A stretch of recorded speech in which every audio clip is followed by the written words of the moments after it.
Hello friends, welcome to date market. कैसे हो सभी लोग? बात करेंगे निफ्टी और मंडे सेशन की। आने वाले हफ्ते में क्या रहेगा, कैसे पे करना है, सबको समझेंगे। शुरुआत सबसे पहले अगर कर ली जाए निफ्टी से, तो निफ्टी गाइस कमाल का मूव लगाता हुआ दिखा, सरप्राइज कर दिया सभी को। जहां पिछले हफ्ते में निफ्टी 23,800 के ब्रेकडाउन के बाद लग रहा था कि अभी गिरावट निफ्टी को 23,800 23,000 के लेवल्स तक ले जाएगी। वहीं पे मंडे सेशन में हमने एक गैप अप देखा and then we just seen a one sided move toward upside, और ये तेजी निफ्टी को 24,000 और उसके बाद 24,430 रुपए तक ले गई।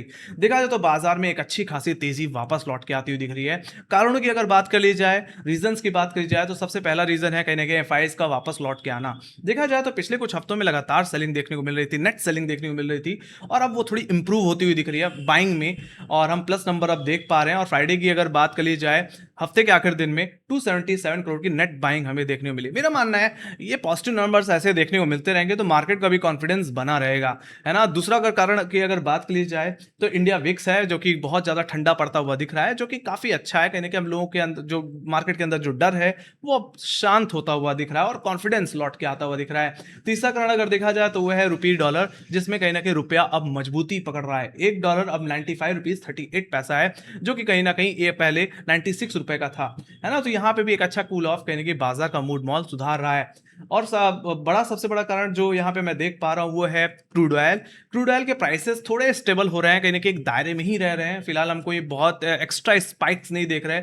बाकी बाजार कहीं ना कहीं ज्यादा ग्लोबल सेंटिमेंट्स पे ज्यादा भाव नहीं दे रहा। ओवरऑल अधिकतर डोमेस्टिक सिचुएशंस पे ही फोकस कर रहा है। अगर मैं यहाँ पे डोमेस्टिक की बात कर रहा हूँ तो यहाँ पे मैं एफआईएस की बात सॉरी एफआईएस की तो बात ही कर रहा हूँ, साथ ही साथ अर्निंग की भी बात कर रहा हूँ। क्यूवन नंबर्स काफी अच्छे रहा है सेगमेंट बेसिस पे अगर देखा जाए तो।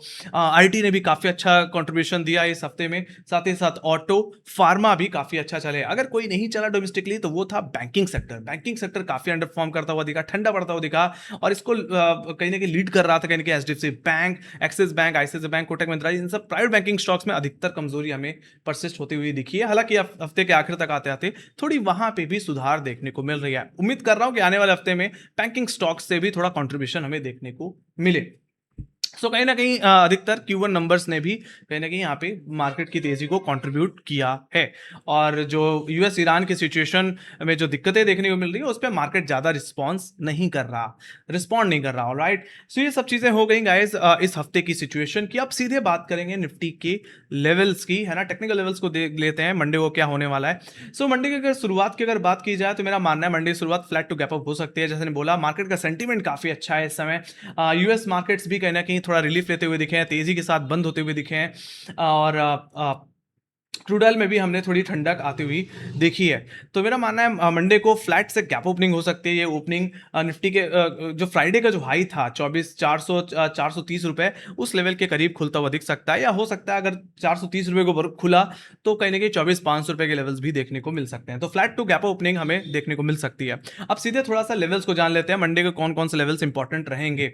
तो हाई लेवल्स पे जो मैं हर्डल देख रहा हूँ इस समय इमीडिएट बेसिस पे, वो 24,400 और 430 रुपए का देख रहा हूँ। ये इमीडिएट हर्डल होगा मंडे सेशन में।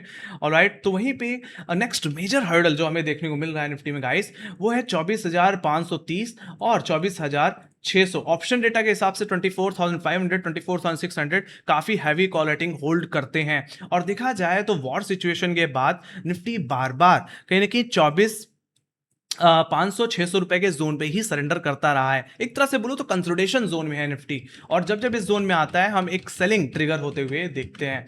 मेरा मानना है निफ्टी में जो भी तेजी आएगी या पोजिशनल लॉन्ग करके बैठे हैं वो 24,500-600 रुपए तक प्ले करें, और जैसे वो जोन आपको देखने को मिले या वहां पर रिजेक्शन देखने को मिले, अपने लॉन्ग्स को एक बार बुक भी करना चाहिए। हमें भूलना नहीं चाहिए कि निफ्टी 24,600 से लगातार चल रहा है without giving any profit booking. हमने दो गैप ऑलरेडी देख लिया और दो गैप होल्ड भी हो रहे हैं, और निफ्टी लगातार अपसाइड देता हुआ दिख रहा है। और 24,500-600 एक सेल जोन की ट्रैक करेगा, तो वहां से मेरा मानना है इस रैली में थोड़ी प्रॉफिट बुकिंग देखने को मिल सकती है, एक रिट्रेसमेंट देखने को मिल सकता है। और कहीं ना कहीं उस रिट्रेसमेंट के बाद 24,500-600 के रिटर्न में will see some other breakout of this consolidation zone, और ऐसे सिचुएशन में निफ्टी 25,000 या 25,500 रुपए की तरफ भी जाता हुआ दिख सकता है, वहां तक पोटेंशियल रखता हुआ दिख सकता है। तो ये बात हो गई अपर लेवल्स की, है ना। जिन्होंने पोजिशनली लॉन्ग कर रखा है गाइस, उनको कहीं ना कहीं अपना स्टॉप लॉस 24,300 रुपए के करीब मेंटेन करके रखना चाहिए, या उसके नीचे ही मेंटेन करना चाहिए।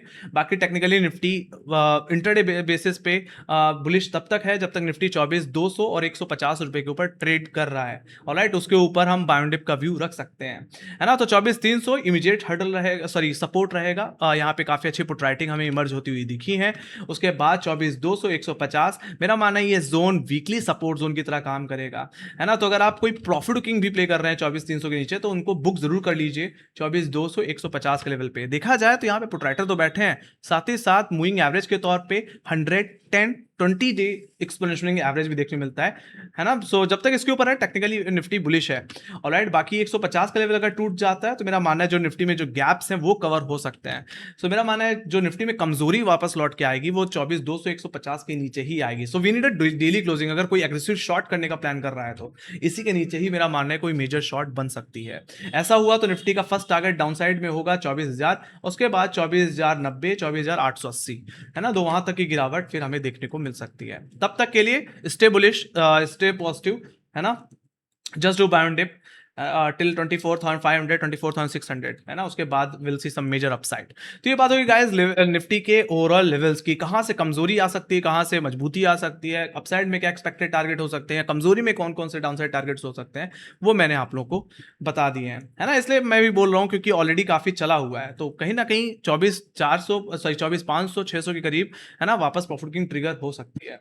ओके, सो ये सारे लेवल्स हो गए निफ्टी के। बाकी अब बात कर लेते हैं थोड़ी इवेंट्स की भी, है ना। सो इवेंट्स की अगर सबसे पहले बात करूं तो मंडे की शुरुआत होगी कहीं ना कहीं सबसे पहले, इसके यूएस की बात करेंगे, बट उससे पहले होगी सेल्स नंबर से, है ना। तो ऑटो सेल्स नंबर भी आज आने शुरू हो चुके हैं, है ना। वो हमारे सोशल मीडिया हैंडल्स पे अपलोड हो रहे हैं, तो आप चेकआउट कर सकते हैं, लिंक डिस्क्रिप्शन बॉक्स में है। ऑलराइट, उस पर हम सबसे पहले रिएक्शन देंगे। तो मेरा मानना है ऑटो के कहने की रिजल्ट्स तो काफी अच्छे रहे हैं, चाहे टू व्हीलर्स हो चाहे four wheeler. TVS Motors, hero Motors ने काफी अच्छा किया है गाइस, और वहीं पे एमएनएम ने काफी अच्छा रिएक्शन दिया रिजल्ट के पॉइंट ऑफ व्यू से, और सेल्स भी काफी अच्छी एक्सपेक्ट की थी। तो मेरा मानना है मंडे को अधिकतर बाजार को कोई लीड दे सकता है तो वो होगा ऑटो सेक्टर। तो शुरुआत होगी ऑटो सेक्टर के कहीं ना कहीं सेल्स नंबर से, we can expect some more upside. बाकी वहीं पे बात कर ली जाए यूएस की, तो यस यूएस के मैन्युफैक्चरिंग पीएमआई नंबर्स आने वाले हैं गाइस मंडे को। उसके बाद यूएस में कहने के जॉब नंबर्स हैं 4 अगस्त को ट्यूसडे को। वेडनेसडे को हम देखेंगे पीएमआई नंबर्स सर्विसेज के। उसके बाद फ्राइडे को सीधे नंबर्स आएंगे कहीं ना कहीं नॉन फार्म पेरोल डेटा और अनएम्प्लॉयमेंट नंबर्स। हालांकि यहाँ पे जॉबलेस डेटा भी आना है जो कि 6 अगस्त को आएगा यूएस में। हमारे लिए डोमेस्टिकली क्या चीज इंपॉर्टेंस रखती है वो है आरबीआई पॉलिसी मीटिंग, जो कि वेडनेसडे को होने वाली है 10 बजे। तो कहने के बैंकिंग सेक्टर हो सकता है इसके बाद ही रिएक्ट करना शुरू करें, जो कि इस हफ्ते में काफी अंडर परफॉर्म कर रहे थे। लेट्स सी, हालांकि यहाँ पे कोई रेट कट या रेट के बढ़ने के चांसेस तो नहीं है, बट मेरा मानना है एक्स्ट्रा क्या सुनने को मिलेगा वो मार्केट जरूर यहाँ पे देखेगा, क्योंकि ये सब चीजें ऑलरेडी मुझे लगता है प्राइस्ड इन है। So RBI policy meet Wednesday को है, इसको मार्क करके जरूर रखें। बाकी सीधे बात करते हैं Q1 नंबर्स की। तो मंडे की शुरुआत होगी डीएलएफ के रिजल्ट से, जो कि कहीं ना कहीं हमें देखने को मिलने वाले हैं। उसके बाद जो अभी लिस्ट हुआ है एसबीआई म्यूचुअल फंड, उसके नंबर्स आने वाले हैं। वहीं पे टोरेंट पावर, यूपीएल और जिंदल स्टेनलेस और सुंदरम फाइनेंस के रिजल्ट आने वाले हैं। बाकी 4 अगस्त को अगर बात कर ली जाए तो भारतीय एयरटेल के रिजल्ट हैं, टेलीकॉम जायंट, मेरा मानना है इस पर भी नजर रखनी चाहिए।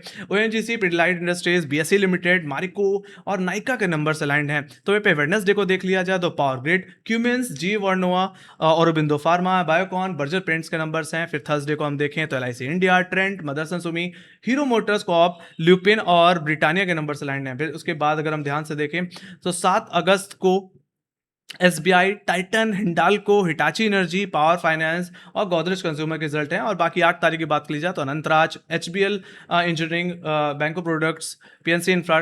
तो देखा जाए तो ये हफ्ता एक तरह से रिजल्ट हैवी होगा, इवेंट हैवी वीक होगा। तो मेरा मानना है इस पे मार्केट रिएक्ट कर सकता है।